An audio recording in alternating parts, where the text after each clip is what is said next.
Assalamualaikum warahmatullahi wabarakatuh. Kami dari kelompok 4 yang beranggotakan Pujawati Putri Imran, Putri Aprianingrum, dan Kori Syafrita akan menampilkan video pembelajaran dengan materi yang pertama, model pengambilan keputusan taktis. Yang kedua, dampak biaya terhadap keputusan penetapan harga. Yang ketiga, keputusan terkait penambahan dan pengurangan lini produk dan segmen lain.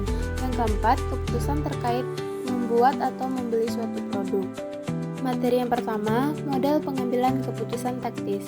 Model pengambilan keputusan taktis adalah pendekatan atau kerangka kerja yang digunakan untuk membuat keputusan dalam situasi jangka pendek yang membutuhkan respon cepat, biasanya di level menengah organisasi atau tim.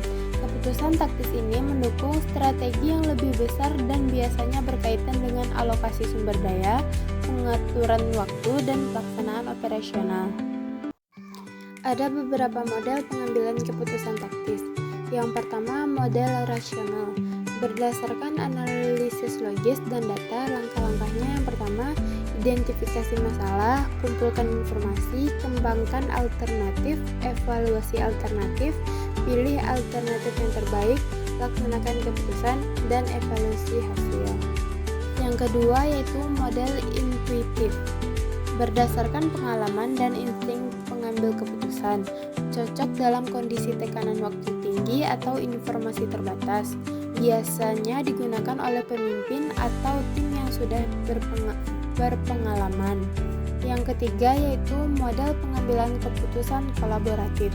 Yang pertama, melibatkan beberapa pihak untuk diskusi bersama. Yang kedua, cocok dalam keputusan memengaruhi banyak orang atau perlu perspektif beragam. Yang ketiga, menghasilkan keputusan yang lebih diterima oleh tim. Yang keempat yaitu model OODA Loop. Observe, Orient, Decide, Act. Model ini cocok untuk situasi dinamis seperti militer, bisnis cepat, atau game. Langkahnya itu observasi, amati situasi. Yang kedua, orient, pahami konteksnya. Yang ketiga, decide, tentukan langkah. Yang terakhir itu act, lakukan tindakan. Materi kedua yaitu dampak biaya terhadap keputusan penetapan harga. Biaya memiliki peran penting dalam penetapan harga karena memengaruhi profitabilitas dan daya saing perusahaan. Beberapa dampak utama biaya terhadap keputusan penetapan harga yaitu yang pertama, biaya sebagai dasar penentuan harga. Harga jual suatu produk atau jasa sering dihitung berdasarkan total biaya produksi ditambah dengan margin keuntungan yang diinginkan. Yang kedua, pengaruh biaya tetap dan biaya variabel. Biaya variabel seperti bahan baku, tenaga kerja langsung memengaruhi harga minimum yang bisa diterima. Jika harga lebih rendah dari biaya variabel, perusahaan akan merugi. Biaya tetap seperti sewa pengusutan lebih sulit dikurangi dalam jangka pendek sehingga perlu diperhitungkan dalam strategi jangka panjang.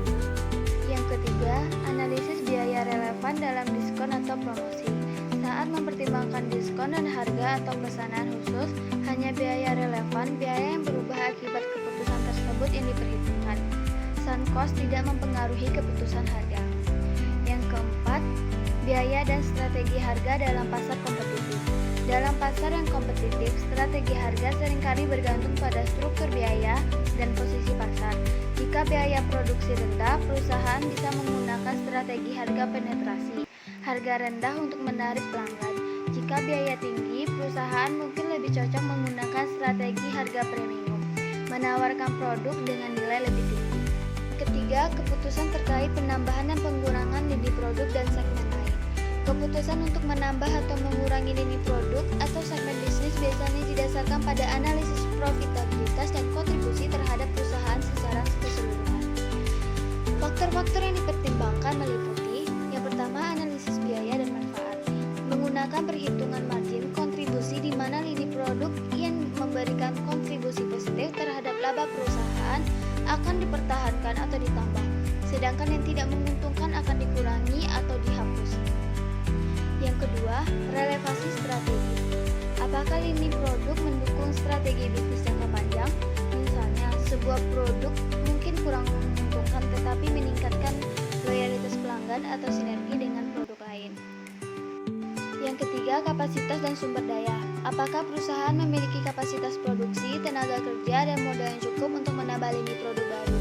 Yang keempat, analisis break-even. Menilai apakah produk atau segmen yang baru atau yang sudah ada dapat mencapai titik impas dalam waktu yang wajar. Yang kelima, dampak terhadap brand dan pasar. Mengurangi lini produk yang tidak menguntungkan. Mempertimbangkan reaksi pelanggan dan posisi kompetitif di pasar. Materi selanjutnya yaitu keputusan terkait membuat atau membeli suatu produk. Keputusan membuat atau membeli suatu produk dalam akuntansi manajemen didasarkan pada perbandingan biaya internal produksi dengan biaya pembelian dari pemasok eksternal.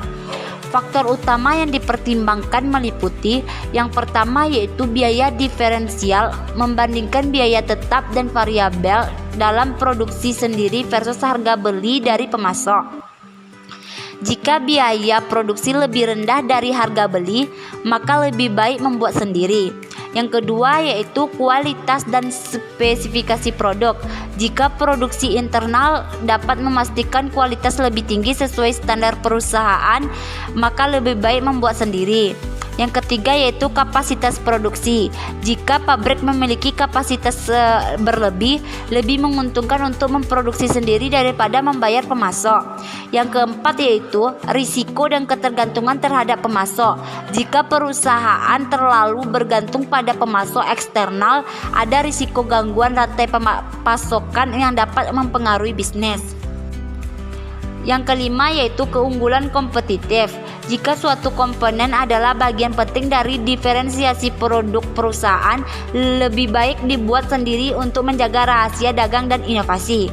Yang keenam, faktor non-keuangan, termasuk waktu pengiriman, fleksibilitas dalam perusahaan desain, dan dampak lingkungan dari produksi sendiri versus outsourcing. Contoh, sebuah perusahaan otomotif perlu memutuskan apakah akan membuat suku cadang tertentu sendiri atau membelinya dari pemasok.